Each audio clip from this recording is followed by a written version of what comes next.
Alright, time to tackle another post-Madoka Dark Magical Girl show. Next is Yuuki Yuuna as a hero, and whoo boy, there's a lot to cover. I guess I always start these with how I originally found the show. It was sometime in high school, and I saw it while looking through the anime on Netflix. Prior to that, though, there was a Tumblr post going around in 2014-15 talking about the show, basically saying how cool it was, mainly for including a physically disabled magical girl. Yuuki Yuuna is a Hero, or Yuuki Yuuna wa Yusha de Aru, aired in 2014 and was created by anime and manga writer Takahiro.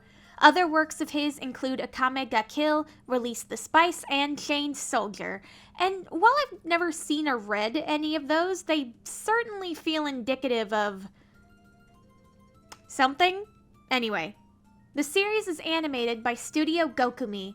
The only other thing I've seen from this studio is Endro, which I enjoyed a whole lot. But there's also World's End Harem. Oh, and the vending machine isekai. Nice. Talking about this series is a bit difficult simply because it's more than just the TV anime. There's a whole franchise following different groups of girls in different eras of the timeline. There are light novels, there are manga, there's audio dramas, there's even a few video games. And I've been having a lot of fun going through the wiki and reading all that there is to it. So, to help keep this video a bit more structured, I'm going to mainly focus on the anime.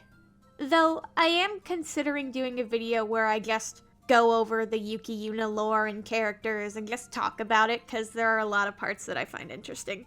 Anyway, I also want to kind of separate where I talk about spoilers, because I do recommend this series. But for now, we're on to the basic plot. If you want to read my raw initial thoughts while watching the show, those are over on Patreon. There's a lot to cover, so let's go!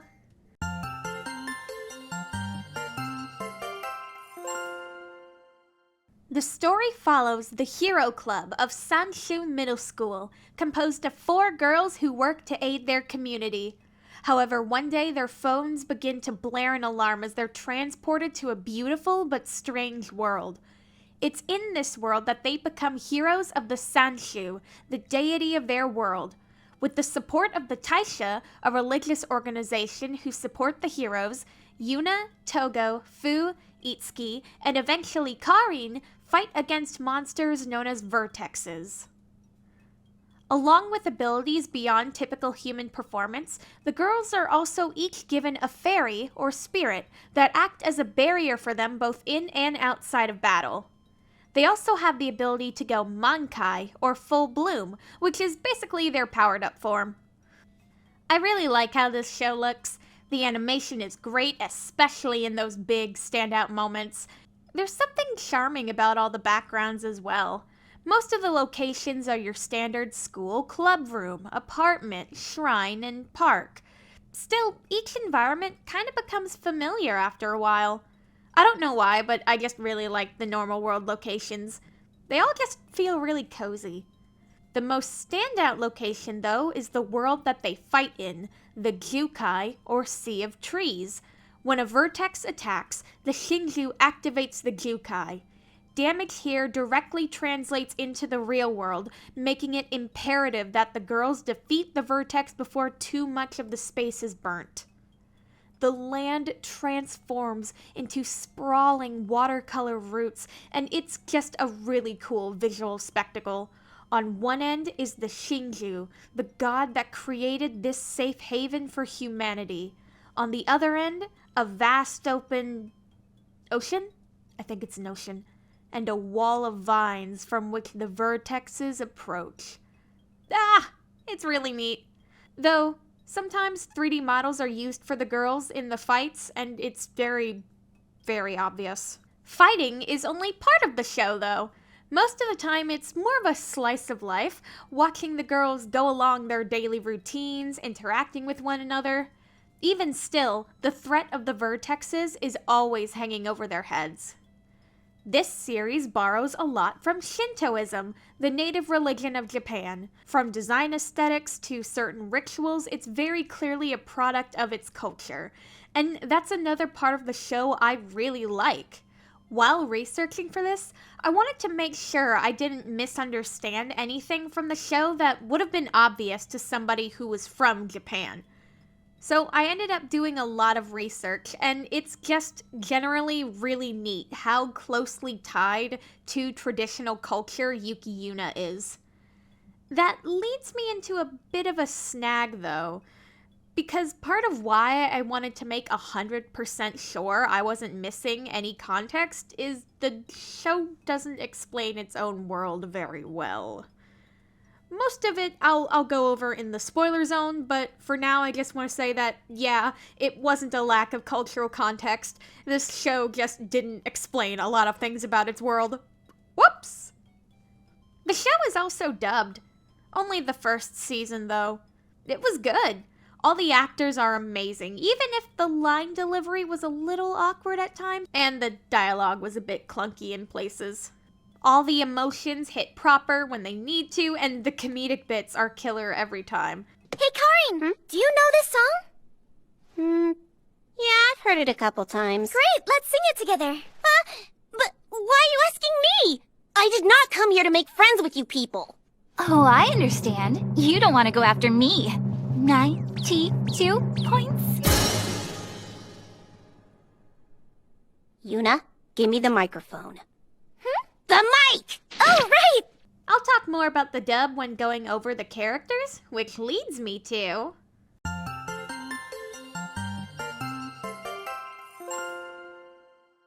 I would say that this show is held up because of its characters. It's the interpersonal drama and internal struggles each of them have that keeps me invested. And man, it is good drama and these are good characters. The titular character, Yuuna Yuki, is the Genki protagonist.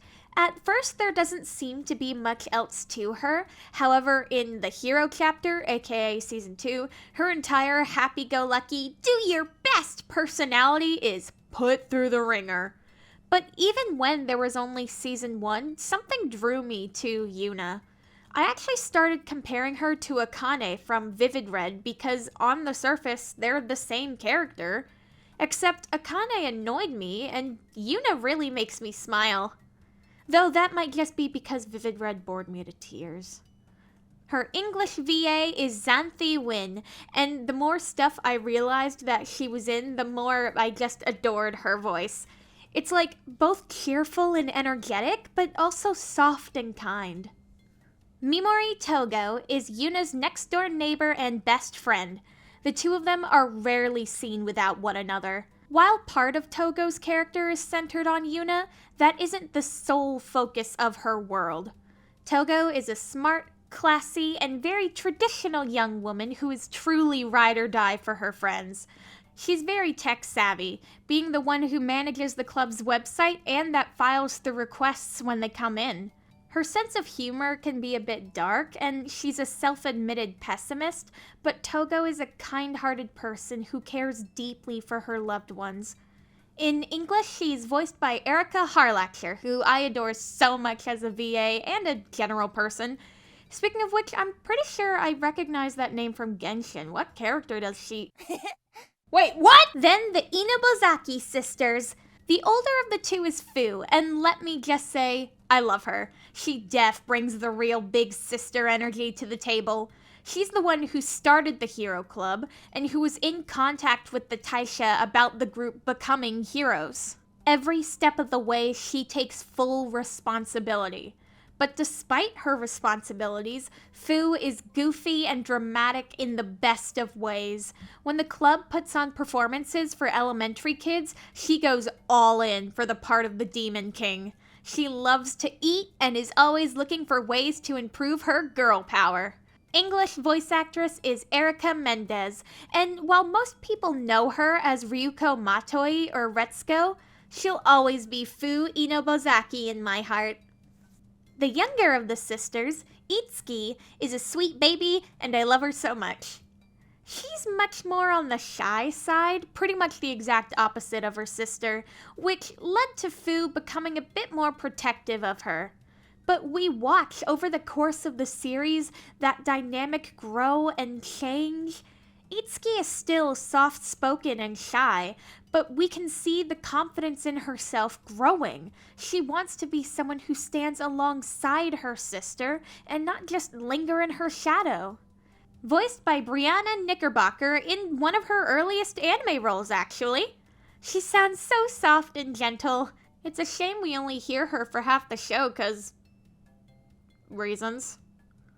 Karin Miyoshi is best girl, cold hard fact. She is sent to the team by the Taisha as a more specialized and trained member, meant to keep an eye on the newbies. At first, she is curt and indifferent to the group, talking down to them and proclaiming herself to be a true hero. But her defenses are very quickly broken down and she's a true member of the team. Proud, hardworking, dedicated, and straightforward, Karin sort of acts like a straight man within the whole dynamic of the group.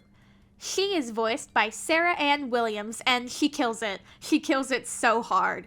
Karin is already an amazing character, but Sarah's performance is particularly good. Every bashful comment, every battle cry, very good. I love it. Side note, but now I'm keeping track of Funimation actors and how many magical girls they've played. The entire group dynamic is genuinely well written. The characters bounce off each other so naturally, and each character has a relationship with all the others. 'Cause, sometimes in a show, it feels like there's a group dynamic, and then it gets broken down into a few main groups. Character A is best friends with character B, but if you tried to explain their relationship to, say, character F, you wouldn't get that far. But that isn't the case here. You can see how these relationships developed into this larger friend group. Togo moved next to Yuuna and they became close friends. Then Fu invited them to the newly created Hero Club. The next year, when Itsuki got into middle school, Fu brought her little sister to the club where Yuuna and Togo made sure she felt welcomed. They all support and love each other, and when Karin is added, you can tell she's the newest in the group, out of the loop on certain jokes and acting as an outsider looking into this friendship bubble, but gradually becoming part of it. These girls are the heart of this series. Literally, because, there aren't really any other characters. So, from here on out, I'm going to talk spoilers. If you want to skip that, the timestamp is somewhere here. God, I'm terrified it won't be at the right time. I recommend this show, so if you want to go in spoiler-free, now's your time to skip ahead to the conclusion and then see for yourself. But for everyone else, and or the people who do want to watch the show, but they just they don't care about spoilers, fuck. There is one more character who gets introduced. Sonoko Nogi. She was a hero prior to the main story, having ended up bedridden and unable to move or fight at all. After summoning Yuuna and Togo, Sonoko tells them what the Taisha has been keeping secret from them, and the impact that she has on the story is immense. A sort of haunt the narrative kind of character, even if it's only for a short bit. Her English voice actress is Christine Marie Cabanos, which truly makes me sad that the rest of the franchise was never dubbed, because we could have heard her go from Madoka Kaname to Mako Mankanshoku, and I would have killed to see that. Because in both the Hero and Washio Sumi's chapter, we see Sonoko when she's healthy, and she is an absolute delight. Hey, Washi! Let's enjoy Carnival Life! Eccentric, zany, completely unpredictable, she fits into the main group like a glove. It's obvious that she and Togo have been friends for a long time, immediately falling back into rhythm with one another and calling each other their old nicknames. Her wacky ideas fit perfectly with Yuna's optimism, and the excited energy they both share just puts a smile on my face. Truly and wholly, I adore these girls.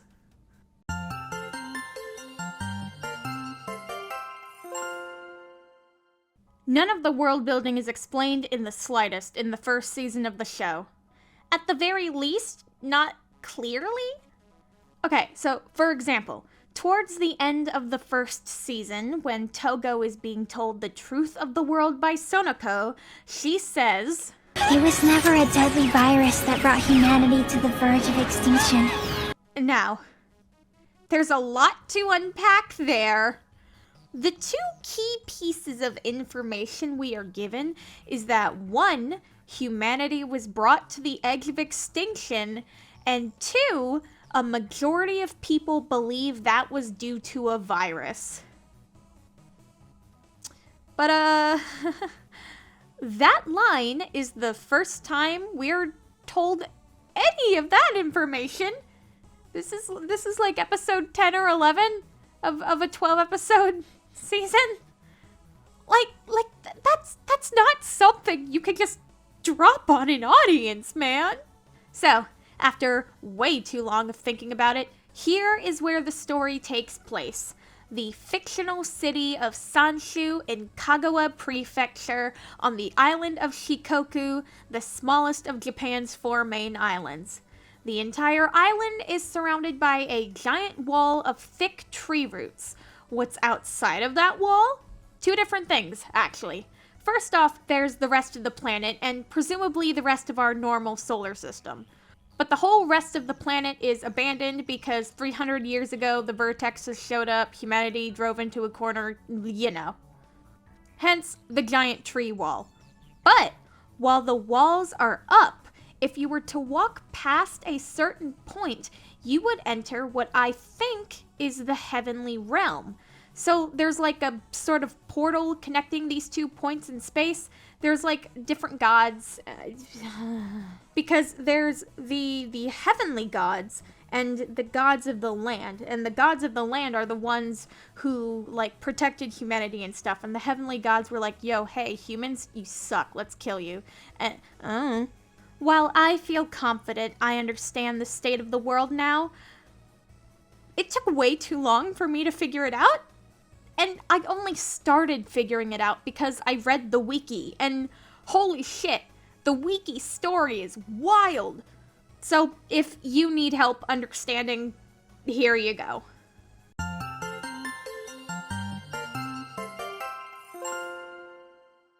Seasons 1 and 2 follow a pretty typical story structure. It's pretty linear, and by the end of the hero chapter, the canonically last event in the timeline, everything is wrapped up.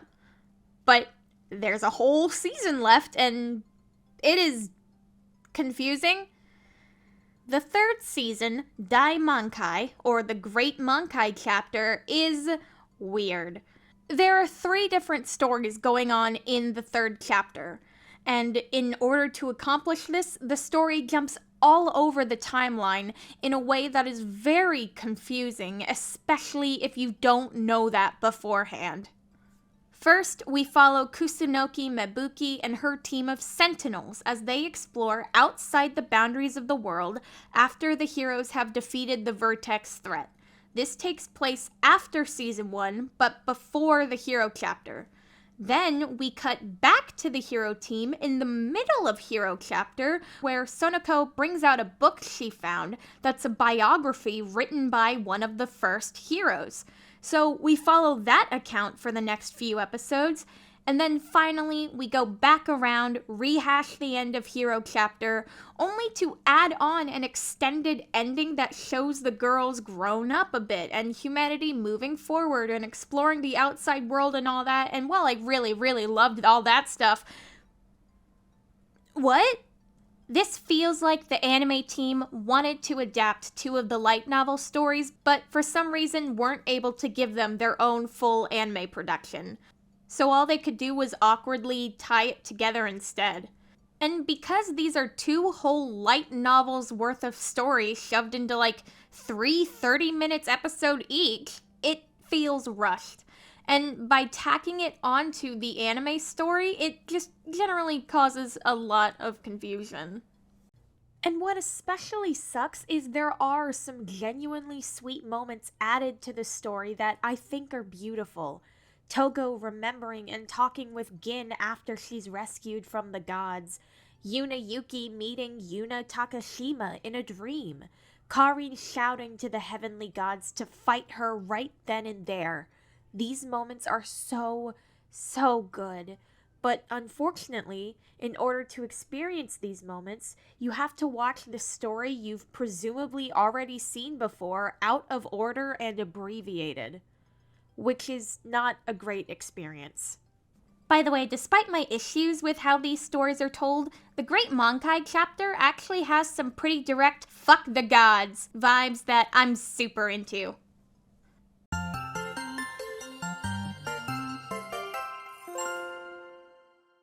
Now, for all the praise I've given this show, there are some parts that are questionable.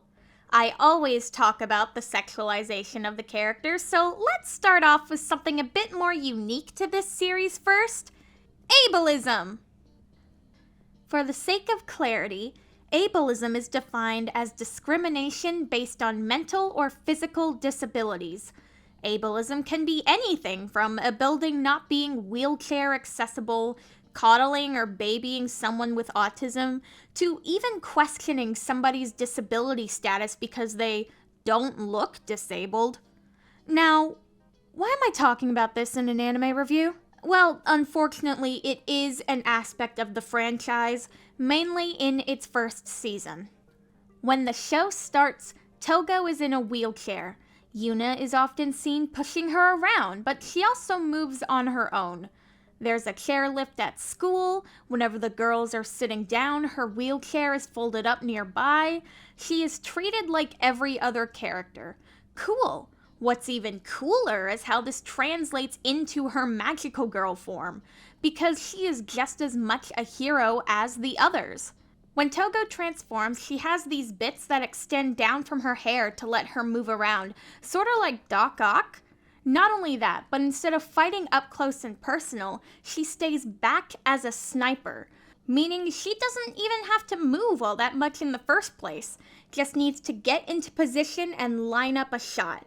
So not only is she treated with the same respect as everyone else and fully fleshed out as a character, but her disability is never forgotten, both acknowledged and subtly addressed without making it her thing. All of that is super dope and there is no problem with it. The problem comes when we find out about Monkai and its side effects. The big tragic twist of this show is that every time the girls go Monkai, they are taking on some of the Shinju's divine power. And for a human to do that, there needs to be a sacrifice. So every time Monkai is activated, the girls lose parts of their bodies. Fu loses sight in one eye, Itsuki loses her voice, Yuuna loses her sense of taste, and Togo loses hearing in one ear. Shortly after this happens for the first time is when we meet Sonoko. The secret that Taisha kept from the girls that Sonoko tells? This is it. Heroes chosen by the Shinju are granted immortality, and their fairies are there not only to aid the hero in battle, but also to bind the hero to her duties. By the way, this system is stupid. See, Togo was actually a hero with Sonoko in elementary school, and back then there were no fairies, which means no barriers to protect the girls in battle, and no Monkai. So why are there fairies now? Well, after their third team member, Gin, died horrifically. Yeah, that's what happens when your god demands you send children to fight giant monsters. The Taisha were like, oh shit, let's make sure this doesn't happen again. So their solution was this. Now the heroes have the Monkai ability, which comes with the fairies. What the girls aren't told is that they are now immortal against their will, and that every time they use Monkai, parts of their bodies are sacrificed. Cause like, taking on a god's power in a mortal body, you're gonna lose something, right? Except, no. See, the girls gotta transform one more time, and the Taisha have made some changes to the hero system. The Mankai gauge now starts out full, and every time a barrier is used, the gauge goes down. You can use Mankai with no side effects, but the gauge will be completely empty afterwards. If the gauge is depleted, no more barriers can be used, and you'll be hit directly. Which makes me wonder who the fuck thought the previous version was a good idea? Especially without informing the girls using it? That whole sacrifice for using the god's power thing is apparently BS because now they can use it with no problem. Anyone else thinking that the Shinju was actually a bitch? That's the whole point of the 3rd season. Anyway, back to ableism. Here is where the iffy language becomes apparent. So, objectively, it sucks not being able to walk. Being disabled is not fun, but it's also not all bad either. Imagine if you used a wheelchair, and maybe you do, and that's your whole life. Now a piece of media has a character say, "Oh no, I've been disabled and have to use a wheelchair for the rest of my life. What a cruel and twisted fate of events." That would feel kind of sucky, right? Then there's the idea of disabilities being magically cured in stories. The discussion on if that's an ableist trope is still fairly recent, and there's a lot of nuance that comes with it. When it comes to this series in particular, I don't quite know how to feel.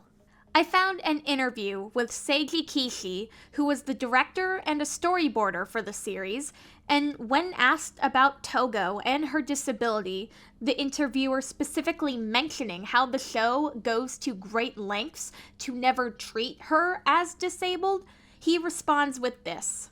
One of the main themes in Yuuki Yuuna is a Hero is the risk that comes from the heroes using their powers. The action and the counteraction that comes from it is kind of shown by this character.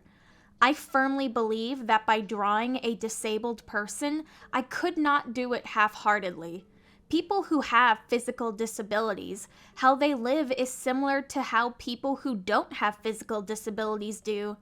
They live life just like we do. We need to be true to that. It would be nothing but disrespectful if we said, well, why are we putting a disabled person in? Because we need it for the story? No, that would be completely disrespectful. What we had to do was we had to stay true to the fact that a disabled person would live just like us, and we needed to draw that. It was that simple. To me, this speaks to an enormous amount of care the staff had when creating this character and story. On one hand, it's a good twist. The idea that these girls will continue to lose their bodies and minds as they are sacrificed to the Shinju in exchange for the power to keep humanity safe. Their hero forms even adapt to support these losses. Hell, having a member of the cast with a pre-existing disability only for the haunting and killing realization that it was actually a sacrifice they experienced fighting before the main story is a cool idea. On the other hand, it does suck how we have this character in a wheelchair, not defined by her disability, while it's never truly forgotten, end up not being disabled at all. Especially with how Togo talks about her own disability once the truth is discovered. I understand it from her perspective, but if I had to use a wheelchair, this would be kind of hurtful. But that's why I wanted to bring up this discussion, because I think it's an important part of the literature. And understanding these different points of views on this issue is how writers in the future can create something even better. And of course, there's the fan service with underage girls, the bane of my existence. The transformations have a few questionable shots that could be totally innocuous. What isn't innocuous is how Togo is presented, because she is the designated fan service character, apparently. She gets the boob socks and all. Her Mankai gauge is directly on her boob. Like, not on her chest or over her heart, just straight up on the tit. And of course, as the sniper, we see her butt in earlier episodes. A lot of the art for the series is mega questionable, but like, whatever. I roll my eyes and move on. What really gets me, though, is the prequel series. In the main story, the cast is around 14, 15, anime age. But in the prequel series, taking place a few years earlier, the cast is 11. These are 6th graders. And the fan service is actually more gratuitous there. And before anyone is like, well, people can't help how their body develops, I know! I was one of those girls. The difference being I am a real human person and this is a cartoon character somebody purposefully designed and animated this way. Another really weird thing that I noticed that I quite frankly don't know the proper way to approach, so I'm just gonna rip that band-aid off. Togo. Okay, so Togo is a history buff. She likes Japanese history and knows a lot about it. That's cool. She's super patriotic. All right. But it gets to the point where she's weirdly nationalistic. Like, she continuously brings up our great nation, saying it more than once, enough to be noticeable. And apparently, she refuses to eat any non-Japanese foods according to the wiki. One of the parts that really made me go, wait, what the hell? Was in the hero chapter. It was Christmas. And Yuuna was like, haha, yeah, Christmas is fun. And Togo responds with, 外国の祝祭も祝う我が国の寛容さね。なんか言い方が怖いよ。 Like, girl, what? Then there's this bit where the girls are playing with BB guns or something, some kind of capture the flag type thing. Togo is acting as a drill sergeant to the captured members of the other team, saying, if you ever want to go back home, you listen to everything I say. Which, if you know anything about how the Japanese government has treated prisoners of war in the past, this becomes a lot less, haha, funny game taken seriously, and a lot more, oh god, oh my god, oh god, oh god. It's kind of the equivalent of someone being really into American history, but they mainly focus on the Civil War on the southern side and call it the War of Northern Aggression. Again, I understand that I am watching a show from a different culture, but oh wow, the red flags, they are a-waving.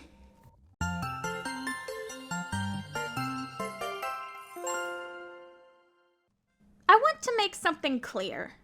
When I say post-Madoka dark magical girl, I don't mean anything other than what I said. It's a magical girl series with a darker tone aimed at an older audience that released after Madoka Magica. The reason I clarify this is because there is a lot of debate over these kind of shows.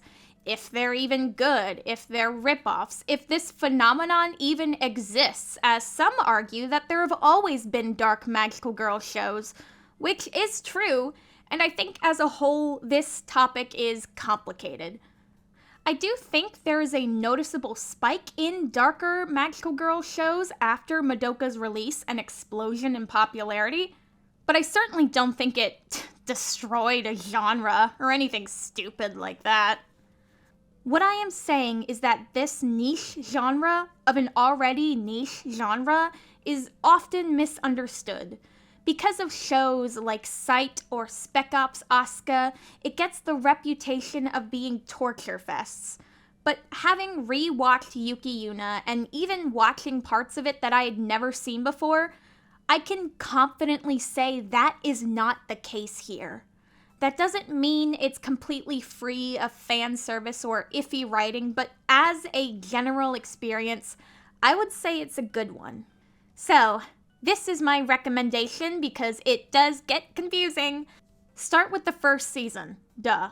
From there, the second season is split into 2 separate chapters, one being a prequel, the other being a direct continuation of the first season.